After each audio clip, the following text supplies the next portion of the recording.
नमस्कार, मैं Baljeet Dhaka Frontier IAS coaching से आप सभी का स्वागत करता हूं। और इस प्रेजेंटेशन में हम डिस्कस कर रहे हैं, जैसा आप जानते हैं एचसीएस की जो वैकेंसी है उसका अनाउंसमेंट हो चुका है। मतलब कि जो हरियाणा सरकार है उसने एचपीएससी को ये वैकेंसी सौंप दी है। 145 वैकेंसी के लिए रिक्रूटमेंट करनी है एचपीएससी को। ये नोटिफिकेशन आप देख सकते हैं, ये नोटिफिकेशन है, ये आपके सामने है। इसके लिए एक अलग से वीडियो बनाया हुआ है ताकि आप डिटेल पूरी जानकारी ले लें कि किसमें कितने वैकेंसी है। इसके अलावा जो फ्रंटियर आईएएस की वेबसाइट है वहाँ पे भी जाकर आप ज़रूर देख सकते हैं। वहाँ पर जाएंगे आप तो न्यूज़ में आपको मिलेगा ये नंबर ऑफ वैकेंसी एसडीएम के लिए कितनी है, बाकी जो पोस्ट है डीएसपी वगैरह ईटीओ के लिए वो वैकेंसी कितनी है। तो सारी जानकारी उस प्रेजेंटेशन में भी मिलेगी और उस पोस्ट में मिल जाएगी आपको। यहाँ पे मैं डिस्कस कर रहा हूँ कि आपको तैयारी कैसे करनी चाहिए। और अगर आप इंटरेस्टेड है तो जो हम लोग ऑनलाइन कोचिंग बैच चला रहे हैं जिससे कि आप घर बैठकर बहुत ही अच्छी हाई क्वालिटी की तैयारी कर सकते हैं, तो वो भी कर सकते हैं। 17 दिसंबर से बैच स्टार्ट हो रहा है।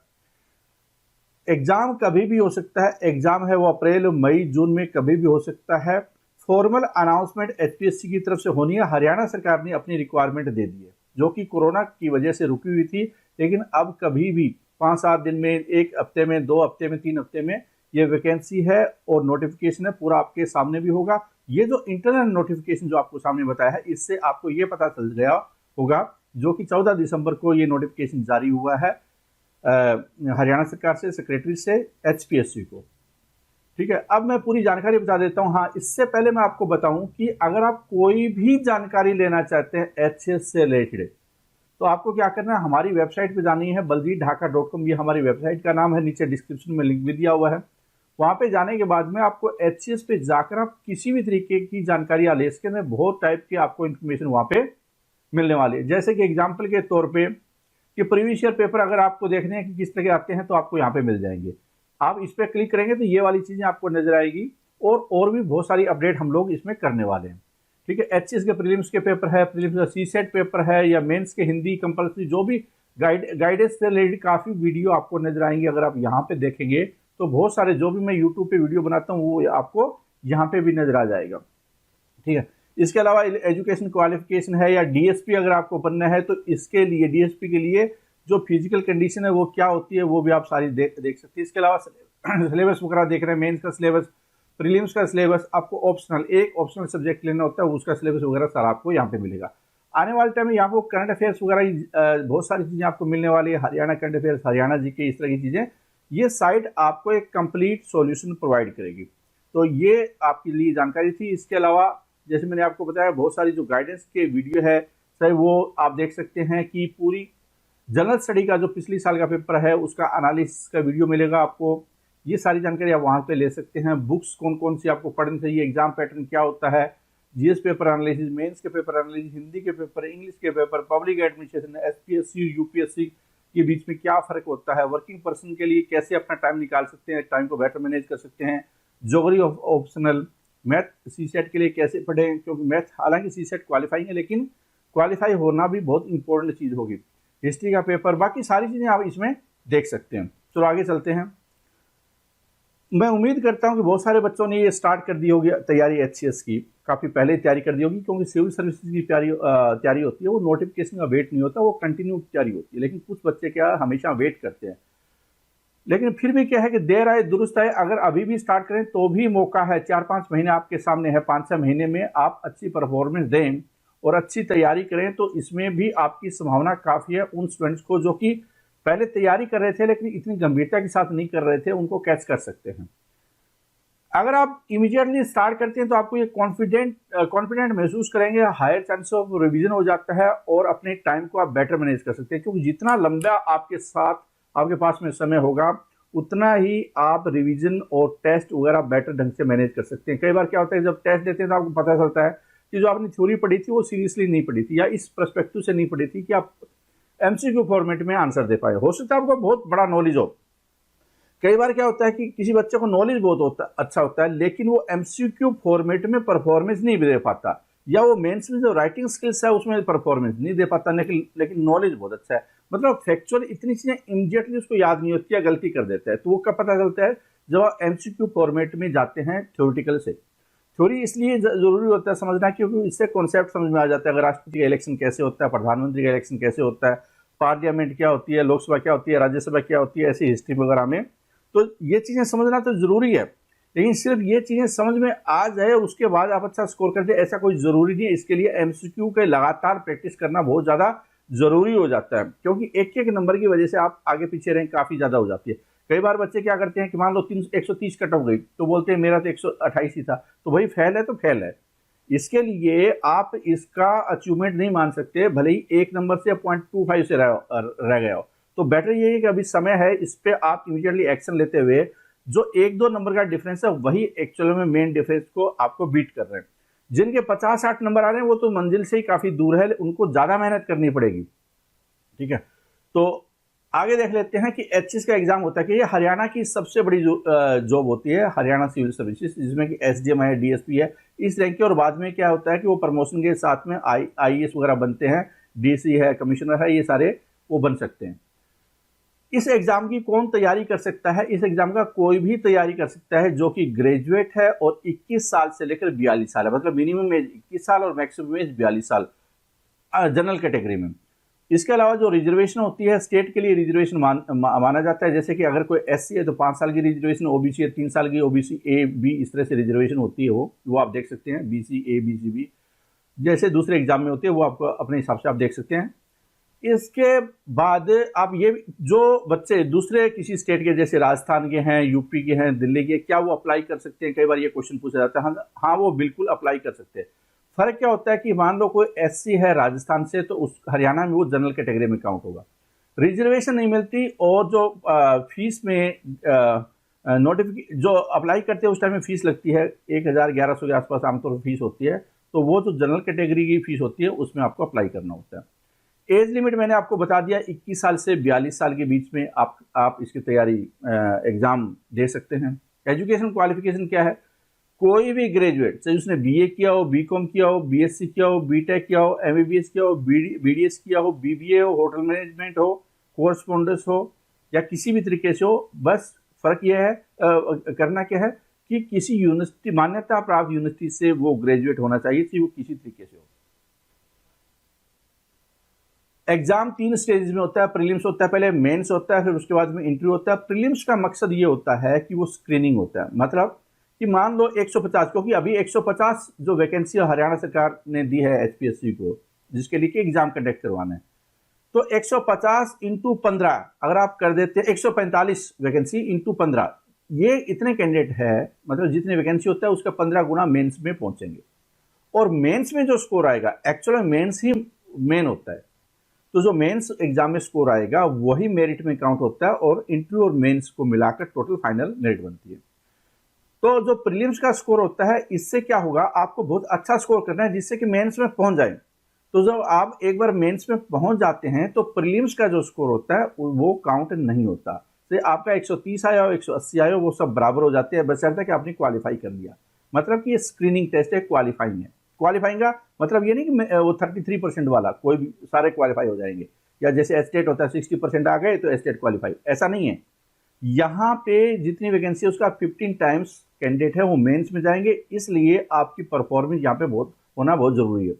मेंस और इंटरव्यू मेरिट पर्पज के लिए काउंट होते हैं। आगे देखेंगे कि मेंस कितने नंबर का, इंटरव्यू का कितना रोल होता है। 2 स्टेजेस में, पहली स्टेज में 2 पेपर होते हैं। पहली स्टेज में प्रीलिम्स जिसको बोलते हैं, 2 पेपर होते हैं, जनरल स्टडी और सीसेट। पहले सीसेट है उसकी मेरिट में काउंट होता था। आज के टाइम में जो कि कैबिनेट ने डिसीजन लिए है, हरियाणा सरकार ने, आप नोटिफिकेशन में देखने को भी आपको मिलेगा, तो वो क्वालिफाइंग आपको नजर आएगा वहां पे। लेकिन सीसेट का जो सिलेबस है, arithmetic, advance mathematics, verbal reasoning, non verbal reasoning, comprehension, data interpretation, decision making, ये इसका सिलेबस होता है। मोटे तौर पे मैथ, रीजनिंग, कॉम्प्रीहेंशन आपको तैयारी करनी है। 100 क्वेश्चन आते हैं, और बहुत ज्यादा इंपॉर्टेंट है कि भले ही क्वालिफाइंग हो लेकिन कई बच्चे क्वालिफाई भी नहीं कर पाते। तो बहुत ही दयनीय सिचुएशन हो जाती है कई बार कि आपने जनरल स्टडी की बहुत अच्छी तैयारी की, बहुत अच्छा स्कोर आया, लेकिन आप सीसेट क्वालिफाई नहीं कर पाए। तो इसलिए बेटर ये है कि पहले ही अलर्ट मोड में आ जाए आप।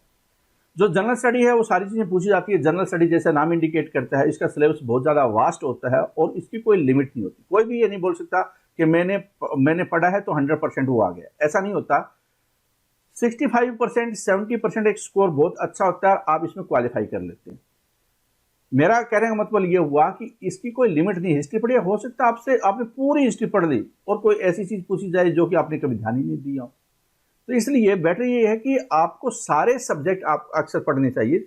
एक्सक्लूशन कोई किसी चीज का नहीं करना चाहिए, क्योंकि वो ज्यादा रिस्की हो जाता है। फिर जब आप सी सेट क्वालिफाइंगे तो इसका मतलब इसकी कट ऑफ काफी ज्यादा हाई जाने वाली है। History, geography, Indian polity, economics, physics, chemistry, biology, national international event, art, culture, heritage, environment, miscellaneous GK, current affairs, Haryana GK, ये चीजें इसका सिलेबस होती है। आमतौर पर स्टूडेंट कौन सी मिस्टेक करते हैं वो भी देख लेते हैं कि एक तो क्या है कि स्टूडेंट स्टार्टिंग तैयारी है वो इमीडिएटली स्टार्ट नहीं करते। मतलब कि वो जब एग्जाम पहले नोटिफिकेशन का वेट करते हैं, फिर भी तैयारी नहीं करते, फिर वो एडमिट कार्ड का वेट करते हैं, एग्जाम डेट का वेट करते हैं, फिर वो सेंटर पे जाने का वेट करते हैं।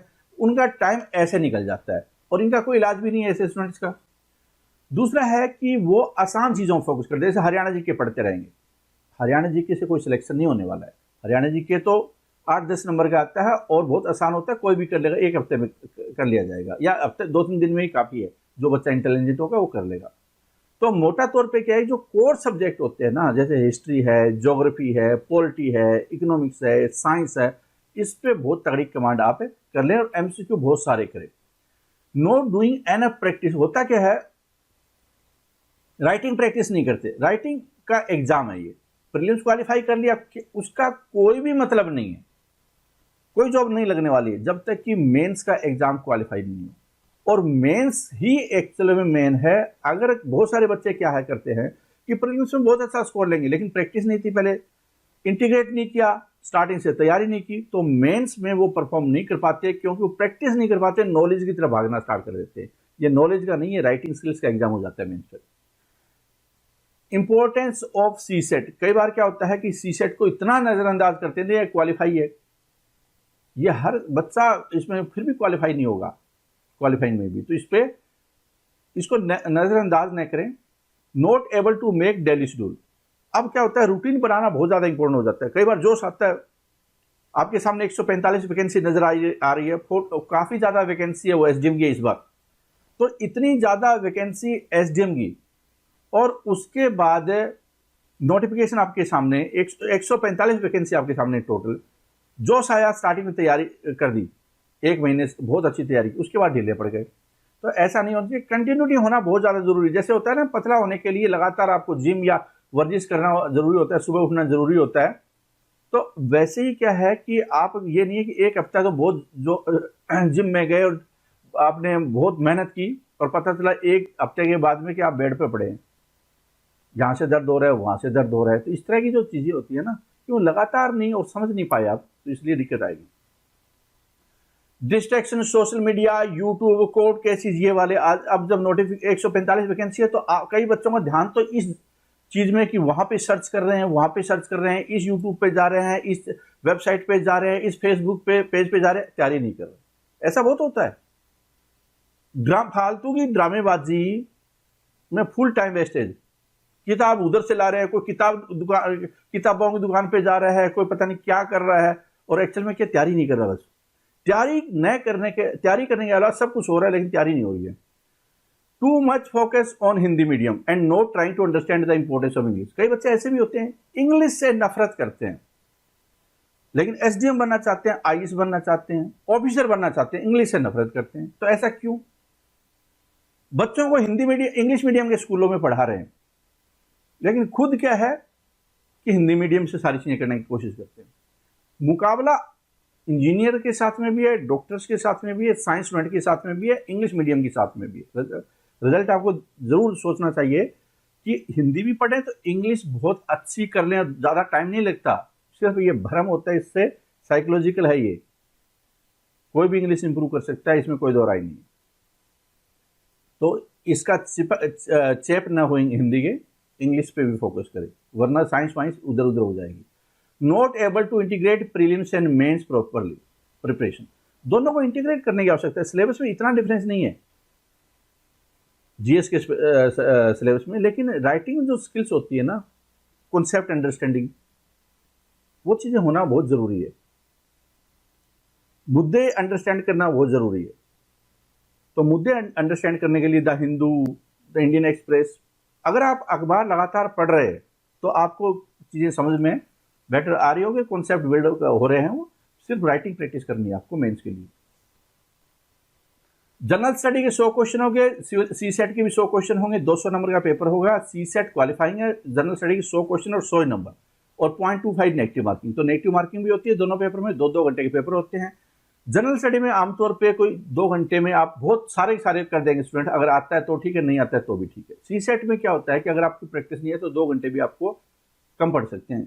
तो इसलिए सी सेट में मैथ, रीजनिंग और कॉम्प्रिहेंशन की प्रैक्टिस होना जरूरी है। एचएस मेंस का नया पैटर्न है, उसमें जनरल स्टडी है उसकी वेटेज बढ़ा दी गई है। पहले क्या होता था, हिंदी, इंग्लिश और जनरल स्टडी 100-100 नंबर के होते थे, अब 200 नंबर के होंगे। 2 ऑप्शनल होते थे, अब 1 ऑप्शनल होगा। ये जानकारी आपको कहाँ मिलेगी? आप अगर आप रेगुलर अखबार वगैरह पढ़ते रहते हैं और आप गवर्नमेंट की वेबसाइट पे विजिट करेंगे तो वहाँ पे आपको कैबिनेट का डिसीजन मिलेगा।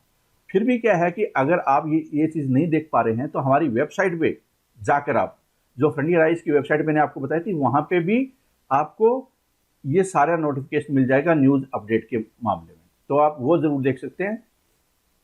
वहाँ पे आपको ये चीज़ पता चल जाएगी कि कब कब ये इस तरह के नोटिफिकेशन आते हैं, जहाँ पे आपको पता होता है। जैसे कि एक पहले लिस्ट थी मेंस के ऑप्शनल की, ये ऑप्शनल की लिस्ट है, इसमें से आप कोई भी, ये कोई ज़रूरी नहीं है कि आपने जो ग्रेजुएशन में सब्जेक्ट लिया, मान लो ग्रेजुएशन में आपने किया मेडिकल से, BSc medical, botany, zoology, chemistry पढ़ी है, लेकिन आप लेना चाहते हैं सोशलॉजी, तो आप ले सकते हैं।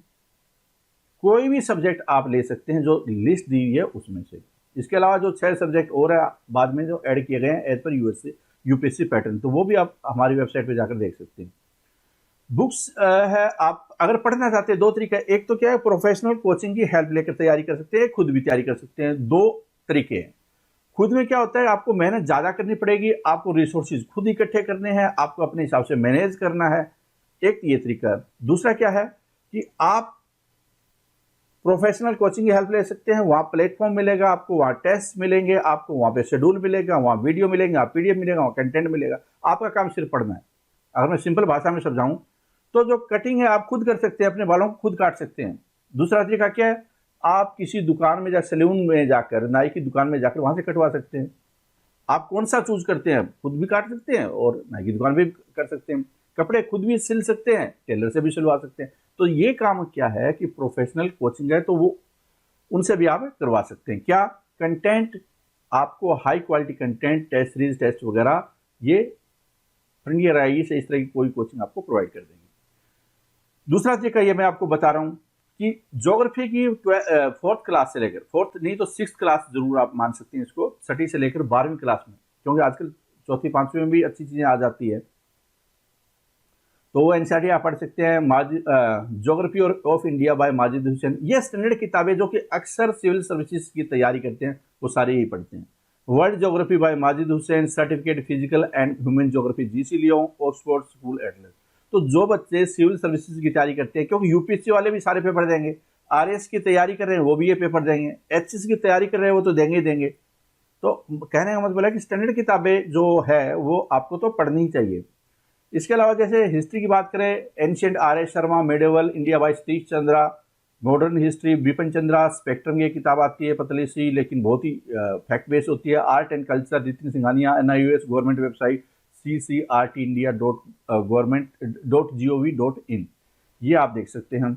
इकोनॉमिक्स की 9वीं 10वीं में ज़्यादा इकोनॉमिक्स होती नहीं है, लेकिन 11वीं 12वीं की एनसीईआरटी देख सकते हैं कॉन्सेप्ट क्लियर करने के लिए। इसके अलावा कुछ किताबें होती है, Ramesh Singh, Sanjeev Verma, economic survey budget, ये चीज़ें देख सकते हैं। और इंडियन पॉलिटी है वो एनसीईआरटी 6ठी से 12वीं, एम लक्ष्मीकांत, DD बसु और PRS जो गवर्नमेंट की वेबसाइट है वहाँ पे देख सकते हैं। इसके अलावा क्या है कि अब लगातार आप अखबार वगैरह पढ़ते रहते हैं तो कॉन्सेप्ट वहाँ से भी क्लियर होते रहते हैं। जनरल साइंस जो काफ़ी ज़्यादा इंपॉर्टेंट हो जाती है कई बार, जो स्टेट पीसीएस होता है उसमें, जो यूपीएससी होता है उसमें करंट आ जाती है, थोड़ी बहुत कई बार स्टैटिक आ जाती है, लेकिन जो स्टेट पीसीएस होते हैं आमतौर पे साइंस वहाँ पे कई बार आपको परेशान कर सकती है, स्पेशली जो साइंस बैकग्राउंड के बच्चे नहीं है उनके लिए। तो एनसीईआरटी तो पता ही होने चाहिए 10वीं तक की आपको आनी चाहिए। इसके अलावा क्या है कि आप 11वीं 12वीं की सिलेक्टिव टॉपिक है, MCQ है, जैसे SSC, रेलवे में एक अच्छा लेवल होता है इसका साइंस का रेलवे आरआरबी एनटीपीसी वगैरह के जो एग्जाम होते हैं रेलवे में अच्छा लेवल होता है, कई बार के स्टेट पीसीएस में भी एक अच्छे लेवल के क्वेश्चन पूछे जा सकते हैं, तो वो आपको ध्यान रखना है। जो एचएस का एग्जाम होता है वो ज़्यादातर क्या होता है, फैक्ट बेस्ड क्वेश्चन पूछे गए आज तक, लेकिन स्टेटमेंट वाले भी क्वेश्चन पूछे जा सकते हैं, आपको मिक्स ही रखना है। स्टेटमेंट वाले क्वेश्चन है, मैचिंग वाले क्वेश्चन है, फैक्ट बेस्ड वाले क्वेश्चन है, तो आप किसी भी चीज़ को नज़रअंदाज नहीं कर सकते। सी सेट है वो, उसमें अर्थमेटिक है, आप कोई भी किताब ले सकते हैं, आर एस अग्रवाल भी ले सकते हैं, कोई एसएससी की ले सकते हैं, ऐसे ही एडवांस मैथमेटिक्स में दूसरा ले सकते हैं, एसएससी की कोई किताब ले सकते हैं, रीजनिंग के भी आप एस चांद वाली ग्रुप की ले सकते हैं, या फिर कोई भी एसएससी बैंकिंग की ले सकते हैं। कॉम्प्रीहेंशन की कोई किताब हो सकती है, या फिर सी सेट जो आज तक हुए हैं 2011 से लेकर यूपीएससी वाली सी सेट, उसी तरह के क्वेश्चन आते हैं सेम पैरामीटर पे, तो वो कॉम्प्रीहेंशन आप जरूर कर सकते हैं। लेकिन जो अखबार वगैरह या इंग्लिश मीडियम से चीज़ें आप कर रहे होंगे तो ये वाला पोर्शन आपके लिए काफ़ी ज़्यादा आसान होगा, तो खास पढ़ने की आवश्यकता नहीं है, कॉम्प्रीहेंशन में प्रैक्टिस ही काफ़ी है। Previous year paper C set और प्रैक्टिस टेस्ट सीरीज इसके लिए जरूर कर लें, क्योंकि ये बहुत खतरनाक हो सकता है। अगर आप पता चला क्वालिफाइंग नहीं हुए इसमें तो क्या होगा फिर। You can join frontier IAS. अगर दूसरा तरीका यह है कि आप अगर अपनी तैयारी को थोड़ी गति ज़्यादा देना चाहते हैं, प्रोफेशनल हेल्प लेना चाहते हैं, ये इतनी बड़ी किताबें इकट्ठा करने में बहुत सारा पैसा खर्च हो जाएगा, टाइम भी वेस्ट होगा, तो बेटर तरीका है कि सस्ते में आपको हाई क्वालिटी कंटेंट है फ्रंटियर आईएएस के माध्यम से आप ज्वाइन कर सकते हैं और घर बैठकर तैयारी कर सकते हैं। फ्रंटियर आईएएस को बहुत सारे लोग सिविल सर्विसेज के लिए ज्वाइन करते हैं, अक्रॉस इंडिया नहीं, वर्ल्ड में भी। ऑस्ट्रेलिया में रहते हैं वो भी तैयारी करते हैं बहुत सारे एचएस की, अमेरिका में रहते हैं वो भी तैयारी करते हैं, क्योंकि जो गवर्नमेंट जॉब का और एक बड़ी जॉब का जो कीड़ा होता है ना, उससे आप विदेश में जाएं, चाहे बॉम्बे में जाएं, वो कई बार जाता नहीं है।